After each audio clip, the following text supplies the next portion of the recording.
Good morning. I'm delighted to be here, and I want to thank Michael. I spoke to Michael before this, and I said if he could teach me anything, I hope he could teach me to speak with an Irish accent. But I think now, Michael, I think what I love about Irish is not just the accent, but it's you speak from your heart. And I think your focus on what Don Berwick called yesterday the moral determinants of health. We know about the socioeconomic determinants of health, but the moral determinants of health. Michael, thank you for what you're doing in this area, and thanks for bringing us together. I want to apologize for having notes, but like Mark Twain said, someone asked him, why did you write such a long letter? And he said, I didn't have time to write a short one. So I took time to write a short talk, and I tried to get it all into 15 minutes, and I hope that this is helpful to you, because you are very important. You are people who care about health and the well-being of people. You care about suffering and relieving suffering, preventing suffering, and that's why we're here. That's why you're here. And the good thing about the healthcare industry is that you're not just here to care, but you're here to do something about it, to take action. And that's so important. When we talk about compassion, it's feeling with the people we care about. It's feeling for them. But what we really need to talk about is consequential compassion. A friend, Paul Farmer, said, I never met anyone in any poor country where I worked where I said, what I really want, Paul, what I really want is for you to feel for me. He said, we need to do something. Consequential compassion is what's needed. We need to feel those things and act on those feelings. And what I am here to tell you about this morning is that there's so much we can do. There's a lot we can act on, and a lot we can do about the problem of gun violence. I also need to say that I don't have all the answers. I'm not an expert. A palliative care physician from San Francisco, a wonderful person, B.J. Miller, said that an expert is someone who knows what he does not know. An expert knows what he does not know.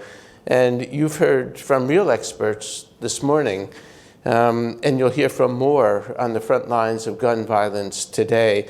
But I want to show you all that we do not know now about this problem. There is so much we don't know now, but we can go about learning it. And what a magnificent difference it would make in the future of this country, in the future of our communities, in the future of our children, in the future of our own lives. And I want to talk about the value of research, the value of bringing the full power of science to bear on this problem of gun violence in the United States. I want to start with a story of a friend of mine named Dominique. And Dominique was a physician from Burkina Faso in West Africa, and he worked in a rural area. He worked at a hospital doing surgery, trying to relieve people who were suffering from elephantiasis, who had massive swelling of their scrota. They couldn't move, they couldn't walk. They had to wheel it around in a wheelbarrow. And Dominique was doing surgeries, cystocele surgeries for these people, and he was doing hundreds of them when he learned that there was a way to prevent elephantiasis. And he came to work with us in the United States, in Atlanta, where we were working at the LF Support Center on developing a global program to prevent LF. So he moved to Atlanta to work with us. He sold everything he had, his house, his cars, so he could move his 3 young daughters and his wife to the United States and start working on this global elimination campaign for LF. And Dominique was amazing. He was connected with the people. He knew the science. He knew how to manage programs. He was extraordinary. But after 3 years, Dominique developed pain in his hip. And he went to Emory University Hospital to get some help with this. And they said, Dominique, this is a problem in your back. It's a sacroiliac joint, or maybe your legs aren't quite the right length. And for a year, they just sent him to physical therapy. After a year, his pain had gotten worse and worse and worse, and I sent him to another physician, another hospital, to get a second opinion, and they called me up, and they said, it's not pain in his sacroiliac joint. They said Dominique has a sarcoma in his hip. They said it's massive. It's the size of a gallon of milk. How could they possibly have missed this? And by the time this sarcoma was diagnosed, it was too late. Dominique had massive golf ball-sized metastases in both lungs. And it was too late for surgery, but it wasn't too late for chemotherapy. And Dominique was given chemotherapy. It worked for a while. It did a miracle. It kept him alive. It kept him functioning. But after a while, it started to affect his kidneys and his liver and his heart. And they had to stop the chemotherapy. And 2 years after the tumor was diagnosed, Dominique died. And you see, his doctors really needed to find the answer in a chemotherapy that did two things. It had to stop the tumor, but it had to protect his vital organs. They were searching for the answer to two simultaneous problems at once. They didn't have it then, but they found it. You may have heard about President Carter, who had a metastatic melanoma to his brain and was treated with something that could do both things, protect his vital organs and stop the tumor. He was treated with immunotherapy. And look what happened. Total remission. Total remission. It solved both things that we need to solve.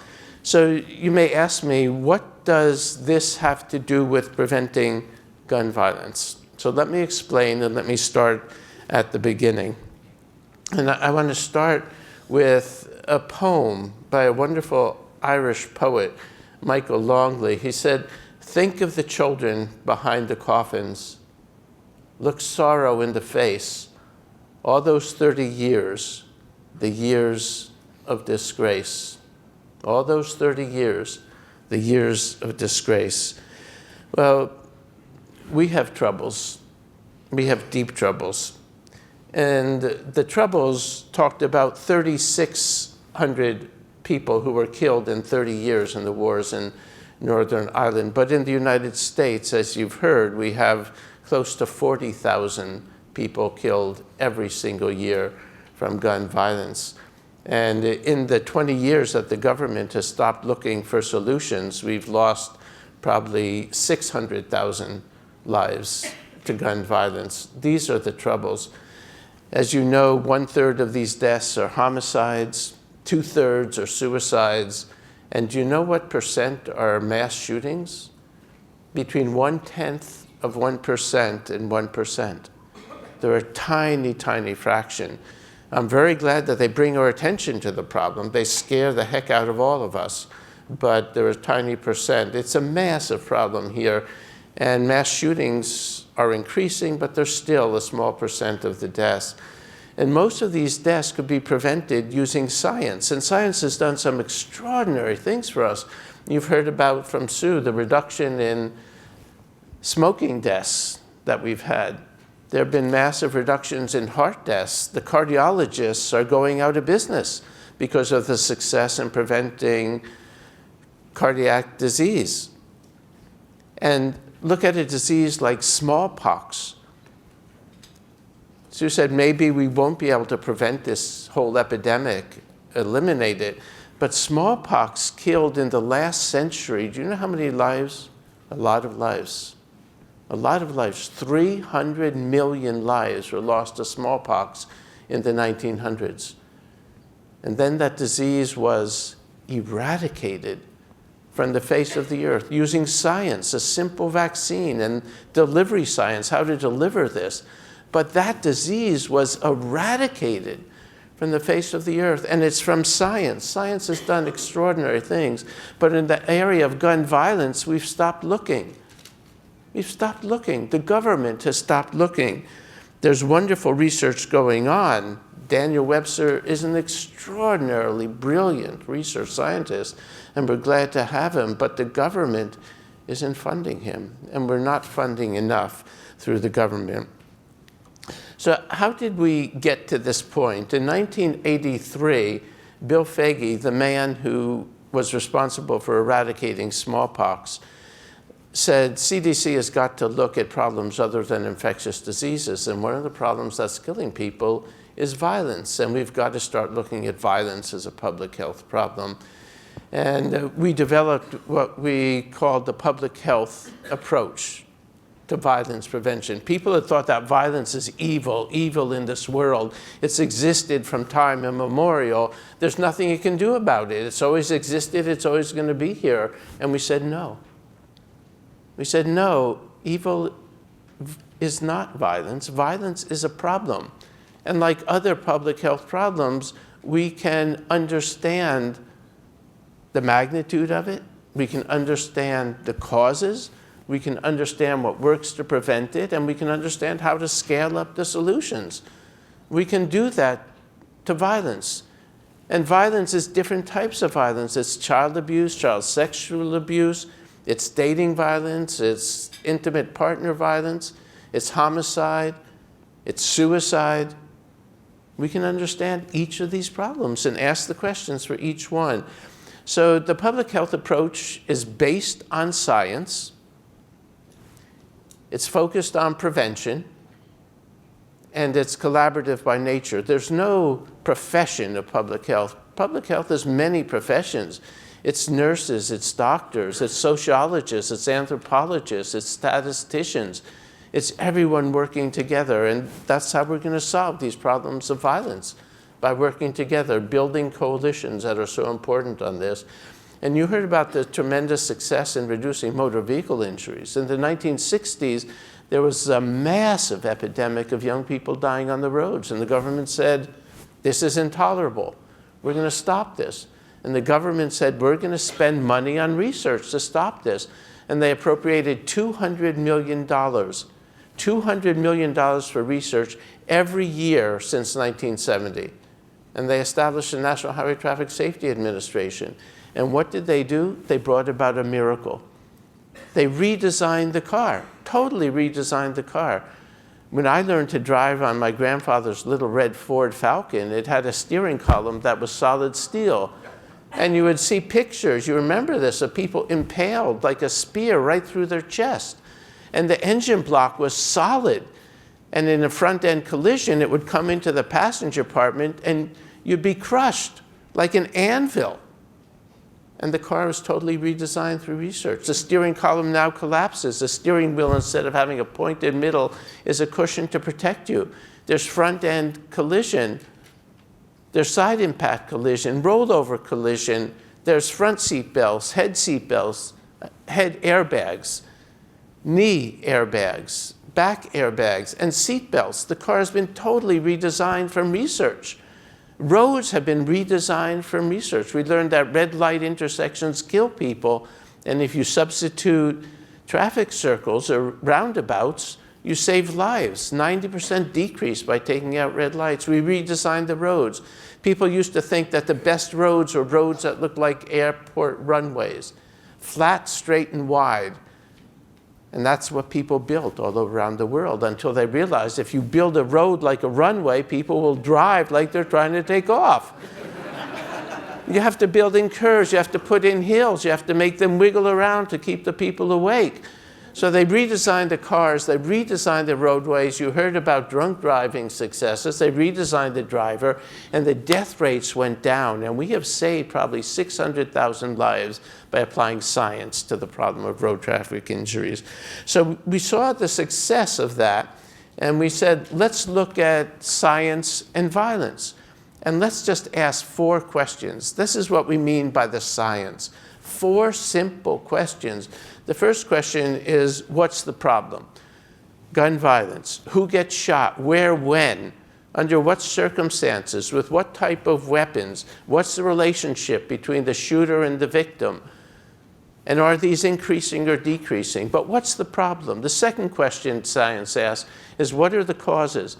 What's the role of alcohol? What's the role of drugs? What's the role of economic motivation? What's the role of gangs? What's the role of mental illness? What's the role of easy access to guns? But what are the causes? The third question, what works? maybe the most important question for us right now. What works to prevent it? Does arming every teacher at school save lives, or does it kill more kids? Do putting armed guards into schools save lives or kill more kids? Does gun licensing save laws? The red flag laws save lives. But what works? What works? This is too complicated to figure out in our head. You have to test it. You have to evaluate. You have to do the research and see. And then the fourth question is, once you have something that works, how do you scale it up? How do you translate interventions at work into policies, into legislation, into programs that cover a wide enough area to make a difference? So this was the public health approach that we based on science at CDC. What happens when we try to go without science? Well, in the 1960s, people developed what they thought was the miracle drug. You've heard about it. You might not know it. It was a miracle drug for pregnant women. What do pregnant women suffer from? They suffer from insomnia, and they suffer from nausea, morning sickness. And they developed a drug that would treat both of these. It was a miracle for pregnant women. And they went all around Europe to sell this drug. In Germany, they thought this was so good, they decided they would sell it over the counter. They wouldn't even require a prescription. And the manufacturers came to the United States. They came to the FDA, where they encountered a brave woman physician, Frances Kelsey. And she said, show me the data. She said, show me that it's effective and show me that it's safe. And they said, oh, come on, take our word. It's safe. Look how much we're selling. It's got to be good. Every country in Europe is selling this drug. Come on. She said, no way. You get the data and you come back to me. And they came back. And she said, no data, no approval. And they came back. And back and back and back. 6 times they went back to her, asking her to approve it. And 6 times she said, absolutely no. Show me the data. Show me it's safe and effective, and I'll approve it. By the 6th time, reports had started to come out from Europe that the miracle drug was causing thousands of children to be born without arms or legs and other birth defects, other deformities. The miracle drug was thalidomide. What happens when we go without the science? Potential disasters. We're asking our legislators to pass laws to arm all the teachers or to harden the schools without giving them the data about what's safe and effective. We're putting them in a terrible position.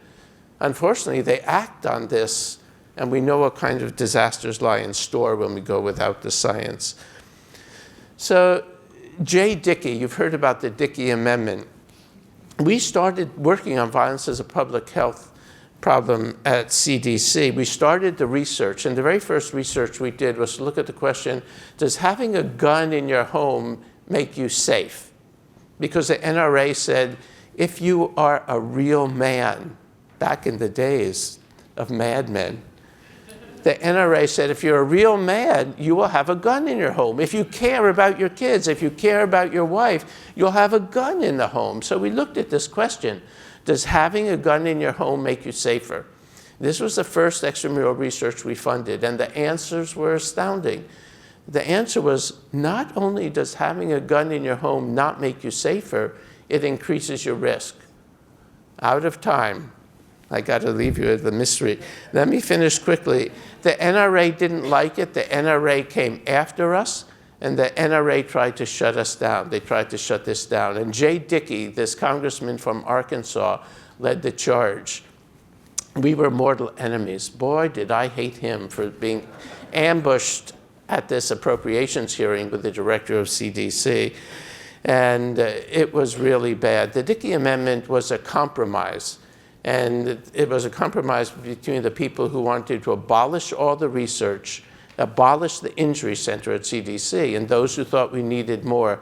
And it said, none of the funds that go to CDC's injury center shall be used to advocate or promote gun control. It did not ban research, but it was a shot across the bow.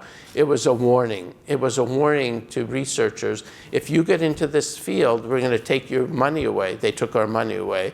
And we're going to make your life miserable by writing letters to your congressman or to your dean or to the president of your university and say you're advocating for gun control. It was a shot across the bow. It was not a prohibition. This was from a Daily Show episode where they started out finding Jay Dickey, where else but with a gun. And they said, hey, are you Jay Dickey? He says, yeah, what's it to ya? And they say, come on, we want you to meet this guy, Mark Rosenberg. And Jordan Klepper says, boy, now we're going to see real fireworks. And they lead Jay Dickey in, and Jay Dickey gives me a big hug. I give him a big hug. What happened? We started talking. We started talking about our kids. We found we had common ground. We started to know each other. We started to trust each other. And we started to work together. We wrote an op-ed piece that said we need to restore the research. We need to restore that research, get it going again. And what would happen if the government stopped research on heart disease, cancer, and stroke? You'd have this huge outcry. But on gun violence, who are the victims? Who are the victims of gun homicide? They're young black men. They don't have any political clout. They don't have a voice. It's an unacceptable disparity. 15 times as many young black men get shot and killed as young white men. 15 times as many. And suicides, 2/3 of them are suicides. I'm going to end with this last slide. I really am out of time. And this is an incredible indictment of where we stand. The RAND Corporation did this study on gun policy in America. And you don't have to see this. All you have to see is it's a matrix. Across the top are 8 different types of gun violence. That includes suicide, mass shootings, homicides, unintentional shootings. And down the bottom are 13 types of interventions. And so 13 times 8 gives you 104 boxes. For how many of these 104 boxes do you think there's strong evidence about effectiveness of interventions? How many? 0. 0. Not a single one. There's some evidence supportive, but not strong evidence. We've got to fill this in. We've got to do better, and we can. We need bipartisan action. There's a bill that was passed in the House that appropriates $50 million for gun violence research. We need the Senate to pass an appropriations bill that will include, even if it includes half of that, it's a start. We need to go. We have 8 days to get this done. 8 days. On the 20th, they will pass a continuing resolution that goes back to the funding levels from last year. We lose that whole effort from the House. Please, please, if you know senators, urge them to support this research funding. If you know a Republican senator, that's who we need. This is bipartisan. The Dickey Amendment is good now. It prohibits lobbying for gun control. You can tell your constituents, we can't use this money for lobbying. It's only to be used for research. Your hospitals, you can do things there. I've listed here. Find people at risk, either for perpetration or victimization. Reach out to them. Go into prevention, like Daniel mentioned. And finally, don't give up. Don't give up. Our worst enemy is not gun violence or drugs. It's fatalism. It's thinking, oh, we can't do anything about this. We're lost. We're not. There's so much we can do. There's ways that will work that we haven't even yet imagined. Thank you.